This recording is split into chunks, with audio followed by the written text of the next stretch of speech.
Bon ben peut-être alors on prend un petit moment quand même pour regarder. Alors c'est un petit peu modeste et petit, hein, mais...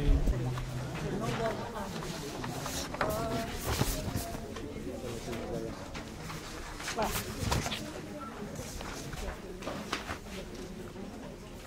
En fait, je suis entré dans le monde du travail par mon métier, parce que ça m'intéressait de voir comment est-ce que la pratique musicale contemporaine et le monde du travail dialoguent, c'est-à-dire comment est-ce que finalement les œuvres contemporaines témoignent en particulier de l'environnement sonore du travail.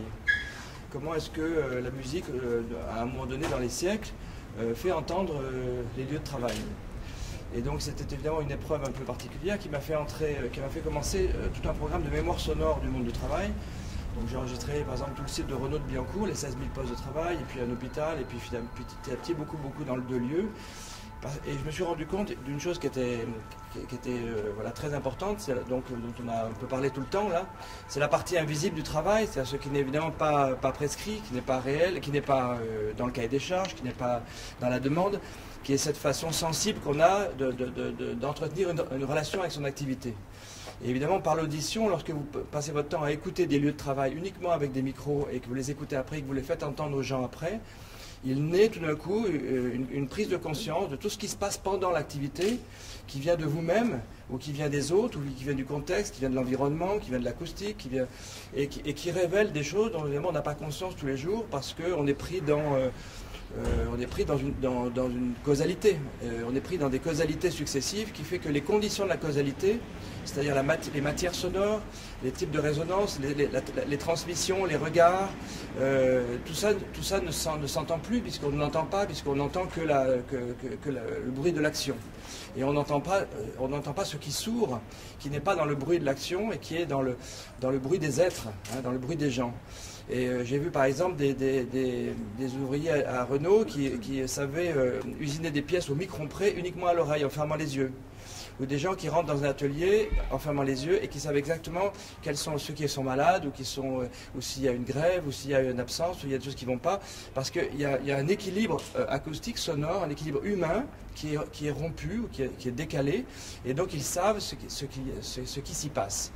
Et je me suis dit qu'il y avait là quelque chose à tirer qui était très fort, qui est que, en fait, quand on parle du travail, grâce aux syndicats et grâce aux luttes, on parle de plein de choses qui sont des conditions du travail, et on fait disparaître le travaillant. On a fait disparaître ce que lui, il vivait, il ressentait, c'est-à-dire son activité, c'est-à-dire son métier. On ne parle plus d'emploi, on ne parle plus de travail, on parle d'activité, on parle de métier.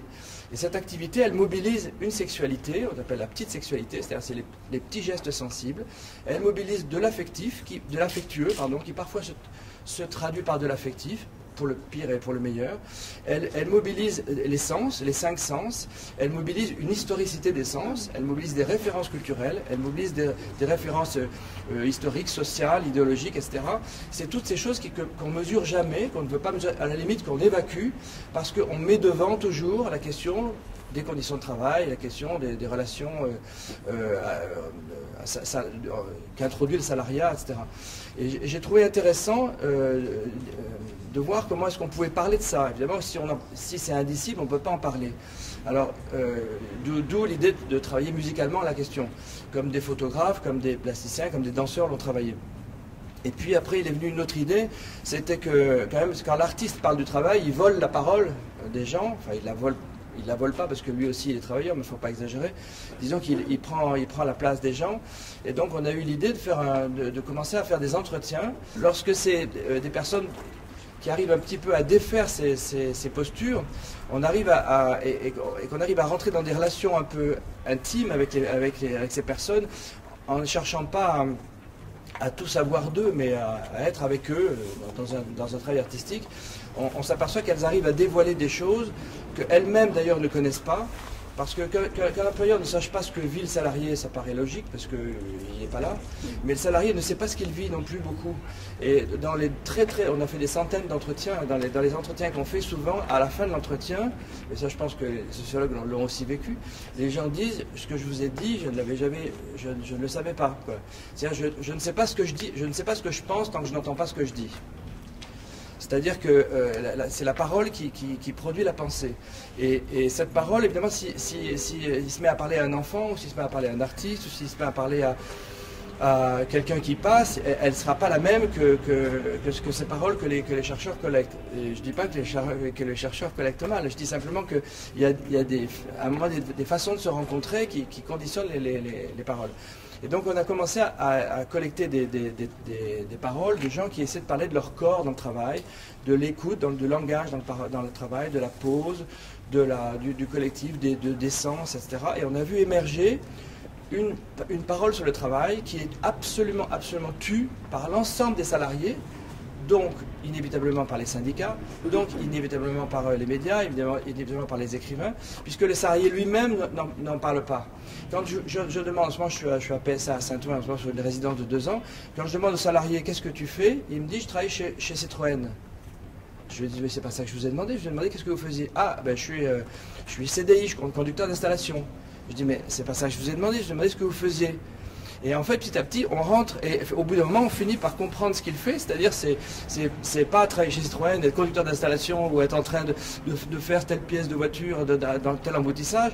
C'est mobiliser une sensibilité, une intelligence, du cognitif, du sensoriel, de l'affectif, etc., dans un certain nombre de gestes avec un corps et des langages et des références et des transmissions. Et c'est que ça l'activité.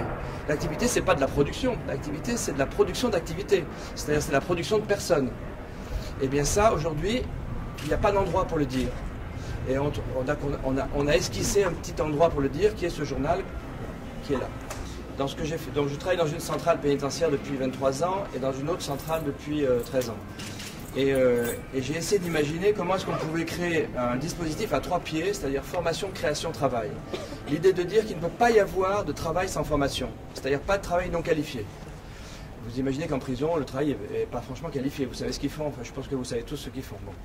Pas de formation sans travail. C'est-à-dire qu'on arrête de mettre des stagiaires, des formateurs à un endroit, de payer des gens pour transmettre à des gens qui ne pratiquent pas. Après, pas de formation sans création. C'est-à-dire, arrêtons de faire des formations techniques où on transmet des choses rationnelles aux gens sans leur transmettre l'appropriation sensible. C'est-à-dire sans qu'avec les outils du travail, on puisse s'exprimer soi-même. Ce qu'on a appelé à une époque la perruque. Vous savez d'où vient la perruque? C'est faire de la création avec l'outil de travail en dehors du temps de travail. Mais la perruque devrait être institutionnalisée, c'est qu'on devrait avec l'outil de travail être en capacité de produire des choses personnelles qui sont de la création. Je ne parle pas seulement de faire la lampe pour la chambre d'enfant et le lit pour le lit superposé parce qu'il y avait un jumeau qui n'était pas prévu. Je parle vraiment de faire de la création, ce qui est le sens de la perruque. Donc pas de travail sans création, pas de création sans travail. À une époque, dans les époques longues, on pensait que tout le monde nous sommes tous des créateurs, nous allons tous faire des tas de choses formidables. Eh bien, se créer, c'est aussi se former, c'est aussi un métier, c'est aussi une chose sérieuse qui engage des références, etc. Donc voilà, on voit bien comment création, formation, travail, ça devient un outil militant incroyable. C'est-à-dire qu'on n'y pense pas, mais si on empêche de dissocier la création de la formation et du travail, et la formation du travail et le travail de la création, on se rend compte qu'on a là un tripode assez passionnant auquel il faut ajouter un 4e et un 5e, et donc c'est ce que je réalise en prison. Le 4e, c'est le droit, parce que le droit est un moteur culturel fondamental. C'est que le droit, c'est ce qui permet de vous dire que vous êtes l'égal de l'autre. On a parlé tout à l'heure des femmes. C'est ce qui permet de vous dire je suis comme tout le monde et tout ce qu'on me donne, on ne me le donne pas par bonté ou par humanité ou par caritatisme. Caritude, on me le donne parce que j'y ai droit, parce que je suis comme les autres. Et donc le droit est un moteur très important parce qu'en plus il régule les relations, il est là pour réguler les relations entre les personnes. Sans le droit, impossibilité de gérer du travail, sans impossibilité de faire de la création, impossibilité de faire de la formation. Le droit, c'est celui qui dit que là où est chacun et là où chacun doit être, et qui régule donc l'ensemble des relations, ce qui permet l'affectif par exemple. S'il n'y a pas de droit, l'affectif est pourri, il devient une espèce de mélasse, il devient du paternalisme, il devient je ne sais pas quoi. La 5e patte, disons, de la relation du travail, c'est la relation aux autres personnes de votre métier. C'est-à-dire que vous êtes dans un métier, mais en fait, dans votre métier, vous rencontrez des gens de votre métier tout sans cesse. Il n'y a rien de pire pour un salarié que d'être confronté à ce que son métier soit réductible à ce qu'il fait, ou à ce qu'il est, ou même à ses collègues. On devrait tous être confrontés aux gens qui font le même métier que vous, à Marseille, à Tarbes, à Istanbul et à Londres. Et c'est comme ça que vous pouvez construire votre métier, parce que votre métier, la notion de collectif, elle sera. Le collectif, ce n'est pas la somme des individus qui sont autour de moi. Le collectif, c'est des individus qui ne sont pas autour de moi et auxquels je peux m'identifier. C'est donc une vision symbolique et qui font partie de mon même métier, qui font le même travail de réflexion ou de progression que moi, et auquel je sais que je peux me rattacher, et c'est ce qui fait que je fais partie du collectif. Et surtout, c'est ce qui fait que je le représente. Chacun de nous doit pouvoir représenter le collectif parce qu'il est rattaché symboliquement à un groupe plus grand que lui, qui n'est justement pas un groupe, qui n'est pas un clan, qui n'est pas une tribu, qui n'est pas une famille, mais qui est ce qu'on appelle le collectif, c'est à l'inverse de tous ces mots d'avant, c'est quelque chose qui est sans cesse en train de grandir et auquel je peux me rattacher. Et donc, dans cet établissement en prison, je fais venir tous les mois en permanence des ingénieurs du son, des compositeurs, des acousticiens, enfin des gens qui les rattachent symboliquement à un métier qui ne se résume pas à leur activité.